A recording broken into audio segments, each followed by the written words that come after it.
तो इस video lecture में हम बात करेंगे directive principle of state policy यानी कि डीपीएसपी के बारे में, जो कि हमारे इंडियन कॉन्स्टिट्यूशन के पार्ट 4 में आते हैं। डीपीएसपी भी बहुत इंपॉर्टेंट पार्ट है किसी भी कॉम्पिटिटिव एग्जाम के लिए। तो डीपीएसपी के बारे में अच्छे से डिटेल में डिस्कशन करेंगे, कंप्लीट इन्फॉर्मेशन मिलेगी आपको और इसके बाद आपको कुछ अलग से पढ़ने की ज़रूरत नहीं पड़ेगी। बस वीडियो पूरा ज़रूर देखना क्योंकि आप ही के लिए है। तो यहाँ पर हम बात करते हैं डीपीएसपी जो हैं वो फॉर्म ऑफ इंस्ट्रक्शन और गाइडलाइंस है टू गवर्नमेंट के लिए at the centre as well as states, यानी स्टेट गवर्नमेंट और सेंट्रल गवर्नमेंट के लिए ये कुछ टाइप के इंस्ट्रक्शन हैं या गाइडलाइंस हैं कि उनको कैसे काम करना है। ये जो प्रिंसिपल्स हैं जितने भी ये डीपीएसपी हैं ये नॉन जस्टिसेबल हैं, मतलब कि इनको ज़बरदस्ती इन्फोर्स नहीं कराना है, ये इन्फोर्सेबल नहीं है। अगर गवर्नमेंट चाहे तो इन पर काम कर सकती है, ना भी चाहे तो भी उनको कोई फोर्सफुली नहीं है। और ये हमारे गवर्नेंस में फंडामेंटल का काम करती हैं, बहुत इंपॉर्टेंट है हमारे पूरे गवर्नमेंट के लिए। जितनी भी स्कीम पॉलिसीज़ बनती हैं वो डीपीएसपी के बिहाफ पे बनती हैं। अब आगे हम इनके बारे में बात करते हैं अच्छे से। कुछ फैक्ट्स यहाँ पे हम जान लेते हैं। तो इन्हें हमने कहाँ से बोरो किया है, यानी कहाँ से इंस्पायर होकर लिया है। आयरलैंड के आयरिश कॉन्स्टिट्यूशन से हमने इनको इंस्पायर होकर लिया है डीपीएसपी को। तो ये फैक्ट है, आपको ध्यान रखना है। और ये हमारे कॉन्स्टिट्यूशन के पार्ट 4 में आते हैं। कॉन्स्टिट्यूशन के पार्ट 4 में आते हैं, आर्टिकल 36 से लेकर 51 तक ये कवर करते हैं। और ये सोशियो इकोनॉमिक डेमोक्रेसी को इंश्राइन करते हैं, यानी सोशियो इकोनॉमिक डेमोक्रेसी को इम्प्लीमेंट करने के लिए ये डीपीएसपी बनाए गए हैं। ये इंस्ट्रूमेंट ऑफ इंस्ट्रक्शन हैं जो कि हमारी गवर्नमेंट ऑफ इंडिया एक्ट 1935 में भी थे। तो यहाँ पे आपको ये जानने वाली बात है कि कहाँ पहले से थे। Not legally enforceable by the courts for their violation, यानी अगर गवर्नमेंट इन पे काम नहीं भी करती है तो भी ये लीगली इन्फोर्स नहीं कराए जा सकते हैं कोर्ट से, क्योंकि ये नॉन जस्टिसेबल हैं। तो डीपीएसपी के पीछे का जो कॉन्सेप्ट है, क्यों ये बनाए गए थे, ताकि एक वेलफेयर स्टेट बनाया जा सके, एक वेलफेयर स्टेट बनाया जा सके जहाँ पे समाज में स्टेट अच्छा कुछ काम करे। यहाँ पर हम आगे बात करते हैं, इनकी क्लासिफिकेशन के बारे में बात कर लेते हैं।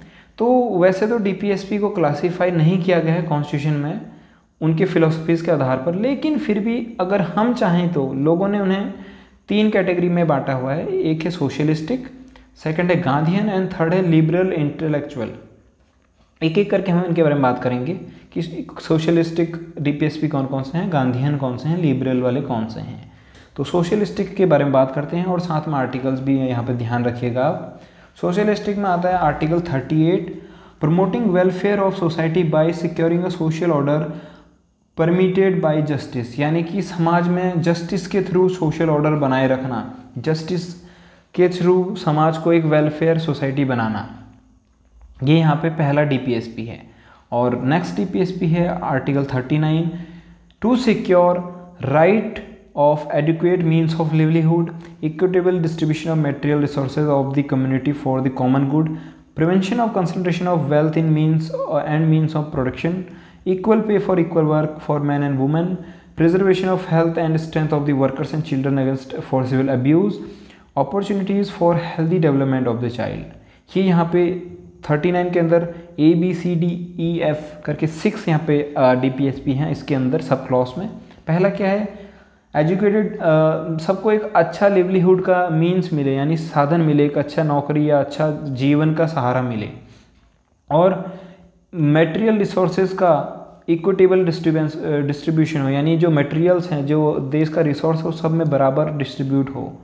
और ये अगला है कि गवर्नमेंट को वेल्थ और मीन्स ऑफ प्रोडक्शन का कुछ लोगों के हाथों में कंसंट्रेशन होने से रोकना है, यानी किसी एक के हाथ में ही सारी संपत्ति ना आ जाए, इसके लिए गवर्नमेंट एक्शन ले सकती है।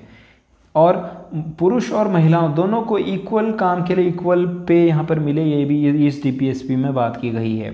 और बच्चों के हेल्थ के लिए और वर्कर्स के हेल्थ के लिए यहाँ पर ये प्रिजर्वेशन के लिए गवर्नमेंट को काम करना होगा। और बच्चों के साथ फोर्सिबल अब्यूज़ नहीं होना चाहिए, बच्चों के साथ उनके साथ क्या कहते हैं शोषण नहीं होना चाहिए। ये भी यहाँ पे स्टेट का यहाँ पे एक रिस्पॉन्सिबिलिटी होगी। और opportunities for healthy development of the child, यानी बच्चों के हेल्दी डेवलपमेंट के लिए यहाँ पे अपॉर्चुनिटीज़ प्रोवाइड कराना भी एक तरीके से स्टेट की यहाँ पे एक रिस्पॉन्सिबिलिटी होगी। सिंस ये लीगली इन्फोर्सेबल नहीं है, लेकिन फिर भी ये गवर्नमेंट की रिस्पॉन्सिबिलिटीज़ हैं। आर्टिकल 39A इसमें क्या है, to promote equal justice and to provide free legal aid to the poor, यानी सबके लिए बराबर न्याय मिले सबको, और गरीबों को फ्री में लीगल एड मिले, यानी कानूनी सहायता मिले फ्री में। ये यहाँ पे आर्टिकल 39 कहता है। आर्टिकल 41 यहाँ पे सोशलिस्टिक है। इसमें है to secure the right to work, to education and public assistant in cases of unemployment, old age, sickness and disablement, यानी कि आपको राइट टू वर्क यहाँ पे मिलता है आर्टिकल 41 में, और एजुकेशन का भी राइट मिलता है, और पब्लिक असिस्टेंट्स का भी राइट मिलता है। अगर आप अनएम्प्लॉयड हैं, ओल्ड एज में हैं, बीमार हैं या डिसेबलिसमेंट है, तो इसलिए आपको पब्लिक असिस्टेंस मिलती है, यानी आपको कुछ भत्ता मिलता है। भत्ता यानी एक तरीके से पेंशन बोलते हैं हम जिसको, पेंशन जो मिलती है ओल्ड एज पे, बीमारी पे, और डिसेबलिस यानी अपंग होने पर, यानी वो उसमें भी आपको जो भत्ता पेंशन मिलता है वो इस आर्टिकल के थ्रू यहाँ पर बात कही गई है।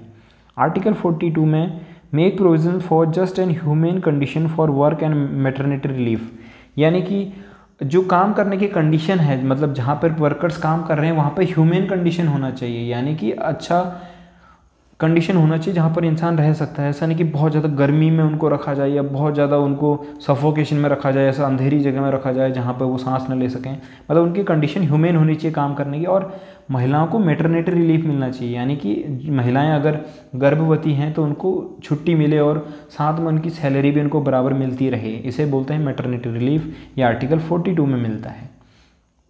आर्टिकल 43 कहता है to secure a living wage, a decent standard of life and social and cultural opportunities for all worker, यानी सारे वर्करों को एक अच्छी सी आमदनी मिले, एक अच्छा जीवन का स्टैंडर्ड मिले, यानी एक जीने का एक उनका स्टैंडर्ड हो, और उनको सोशल और कल्चरल अपॉर्चुनिटीज़ मिले। ये चीज़ों को सिक्योर कराने का रिस्पॉन्सिबिलिटी स्टेट यानी कि गवर्नमेंट की होगी। यहाँ पर स्टेट का मतलब होता है कंट्री, यानी स्टेट मतलब हमारी सेंट्रल गवर्नमेंट या स्टेट गवर्नमेंट दोनों आती हैं इसमें। स्टेट का मतलब एक स्टेट नहीं है बल्कि कंट्री को बोला जाता है। आर्टिकल 43A भी इसी सोशलिस्टिक में आता है। इसमें steps to secure participation of worker in management of the industry, यानी वर्कर्स को भी इंडस्ट्रीज़ के मैनेजमेंट में पार्टिसिपेशन करने का मौका मिले। इसीलिए लेबर, आप देखते होंगे कि लेबर यूनियन होते हैं, वो सब इसी वजह से होते हैं क्योंकि ये वाला आर्टिकल की वजह से उनको ये राइट मिलता है। आर्टिकल 47 भी यहाँ पे एक सोशलिस्टिक आर्टिकल है, सोशलिस्टिक प्रिंसिपल है।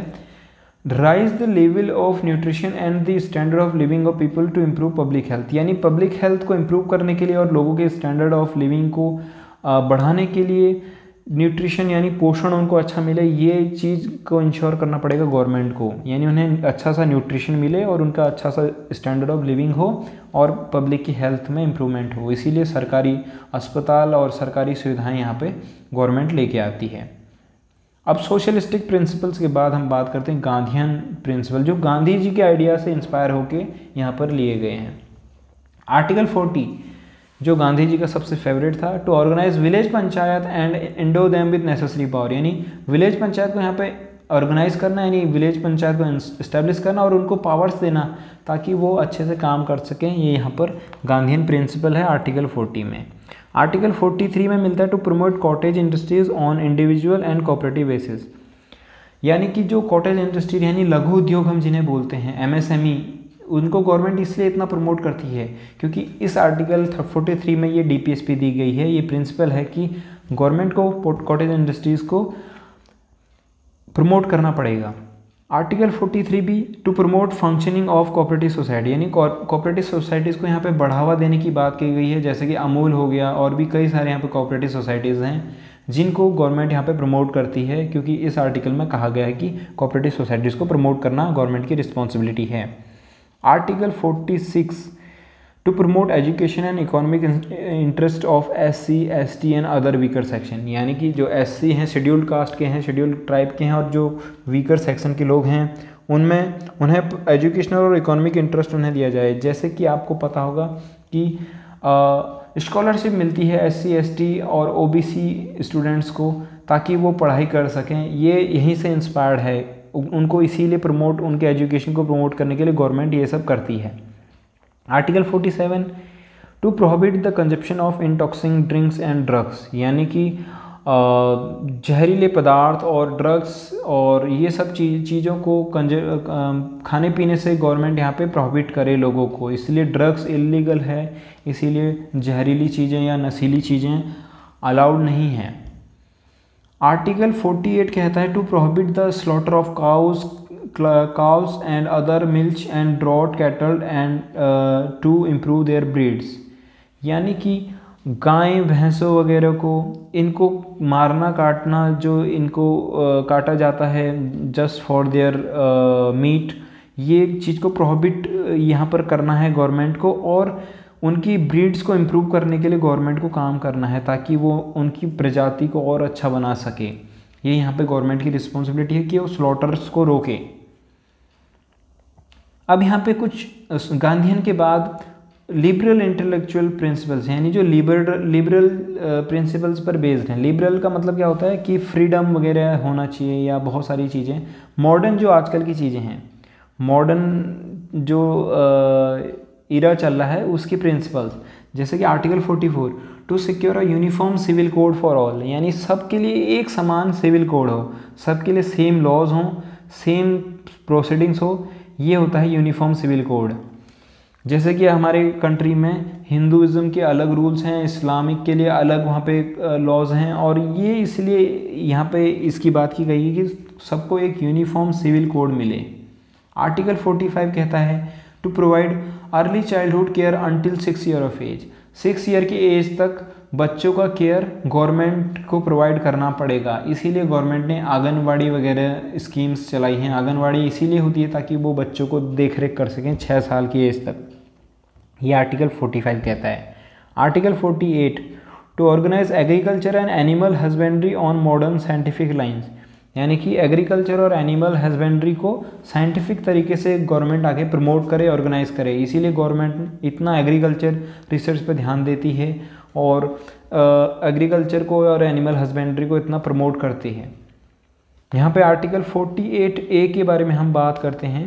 48A कहता है कि to protect and improve the environment and safeguard forest and wildlife, यानी कि यहाँ पर एनवायरनमेंट को बचाना है, फॉरेस्ट को बचाना है और वाइल्ड लाइफ को बचाने का यहाँ पे रिस्पॉन्सिबिलिटी है गवर्नमेंट का।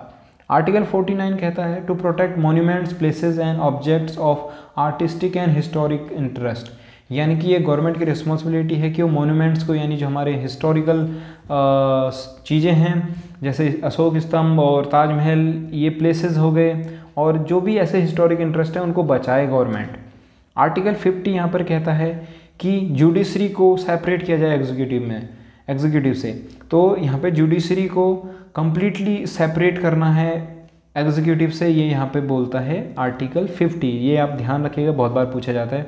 Article 51 to promote international peace and security, यानी कि हमारी कंट्री को या हमारी गवर्नमेंट को इंटरनेशनल पीस को बढ़ाने के लिए काम करना है और सिक्योरिटी को बढ़ाने के लिए काम करना है, इसीलिए हमारे इंटरनेशनल रिलेशंस में हमारी गवर्नमेंट इतना ज़्यादा ध्यान दे रही है। तो आई होप कि ये वीडियो आपके लिए बहुत यूज़फुल रहा हो, आपको बहुत सारी चीज़ें इससे जानने को मिली हैं डीपीएसपी से रिलेटेड। अगर ऐसा है तो आप चैनल को ज्वाइन कर लीजिए, क्योंकि ऐसी और भी चीज़ें आती रहेंगी, और इस चीज़ की PDF जो आपको चाहिए, जो भी पूरा नोट मैंने ऊपर पढ़ाया है, वो टेलीग्राम पे अवेलेबल है, उसकी लिंक डिस्क्रिप्शन में है, तो जल्दी से जाकर ज्वाइन कर लो और डाउनलोड कर लो और अपनी पढ़ाई पर ध्यान दो। All the best.